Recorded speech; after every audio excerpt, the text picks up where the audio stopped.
কেউ বলতেই পারেন গজদন্ত মিনারের বাসিন্দা, বললে একটুও বাড়াবাড়ি হবে না, কারণ এই ছবি যে কারোর চোখ ধাঁধিয়ে দেবে। কোটি কোটি টাকা, কেজি কেজি সোনা। যার বাড়ি থেকে উদ্ধার তার নাম মিনার মণ্ডল। উত্তরবঙ্গ রাষ্ট্রীয় পরিবহন সংস্থার কর্মী ছিলেন, বাস চালাতেন, এখন অবসরপ্রাপ্ত। মাসে 35,000 টাকা পেনশন পান। বীরভূমের মোহাম্মদ বাজারে তার বাড়িতেই কিনা টাকার মিনার, রাশি রাশি সোনা, কেজি কেজি সোনার বিস্কুট। সাসপেক্টেড ওখানে আপাতত একটা লোক যার নাম আছে মোহাম্মদ মিনার মন্ডল, ওনার বাড়িতে এই হিউজ পরিমাণের ইলিগাল ক্যাশ অ্যান্ড গোল্ড বারগুলো রিকভার হয়েছে। অ্যান্ড উনি ওনার এক্সামিনেশনের সময় বলেছে উনি যে টুল্লু মন্ডল আলিয়াস নজিবুদ্দিন মন্ডল নামের যে লোক, ওনার সঙ্গে মিলে সিন্ডিকেট অ্যাক্টিভিটিগুলো যে চালাতো, সেই ক্রাইম করার যে প্রসিডস অফ ক্রাইম আছে, সেই প্রসিডস অফ ক্রাইমের ক্যাশ বা গোল্ড আছে। পুলিশের অনুমান এই বিপুল টাকা ও সোনা আসলে বীরভূমের পাথর খাদান থেকে আদায় হওয়া রাজস্ব। তাহলে এই টাকাগুলোই কি সেই টাকা? আমরা স্বাভাবিকভাবে জানতে চাইছি, বীরভূমের মানুষ, পশ্চিমবাংলার মানুষ জানতে চাইছে। বোলপুরের মণ্ডল থেকে একদম কালীঘাট পর্যন্ত টাকা পাঠিয়েছে। এই টাকা উদ্ধার এ তো ঝাঁকি হ্যাঁ, আরও অনেক অনেক টাকা সিউড়িতে তথা বীরভূমে বাকি।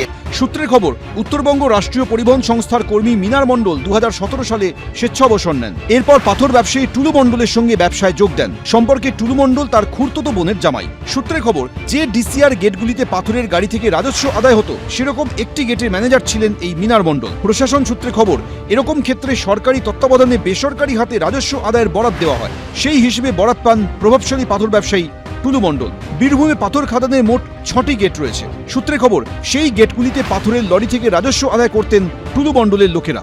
সরকারি চাকরি থেকে অবসরের পর আত্মীয়র পাথর খাদানে কাজে যোগ দেন মিনার মণ্ডল। বীরভূমের রায়পুর গেটের ম্যানেজার ছিলেন তিনি।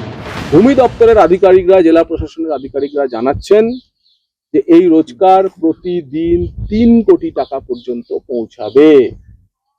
অর্থাৎ 3 কোটি টাকা যদি পৌঁছায়, তাহলে মাসে 90 থেকে 100 কোটি টাকা শুধু ডিসিআর থেকে সরকারি রাজস্ব জমা হচ্ছে, যেটা আগে জমা হতো 25 থেকে 30 কোটি টাকা।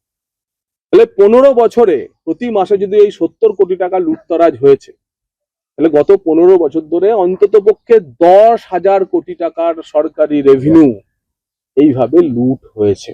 বীরভূমটা তো চিরকালই স্পেশাল জোন ছিল।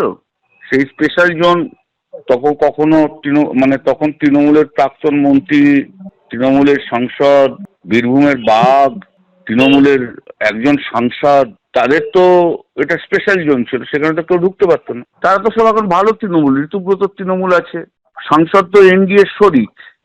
তা কি শুভেন্দু অধিকারী কি করছে? মূল প্রশ্ন হলো, মিনার মণ্ডলের মাথায় কে? তার মাথায় কে? রাজনৈতিক প্রভাবশালীরা? তাদের কি ছবি পুলিশ? ভাস্কর মুখোপাধ্যায়, পার্থপ্রতিম ঘোষ, কৃষ্ণেন্দু অধিকারী, এবিপি আনন্দ। এবিপি আনন্দ, এগিয়ে থাকে, এগিয়ে রাখে।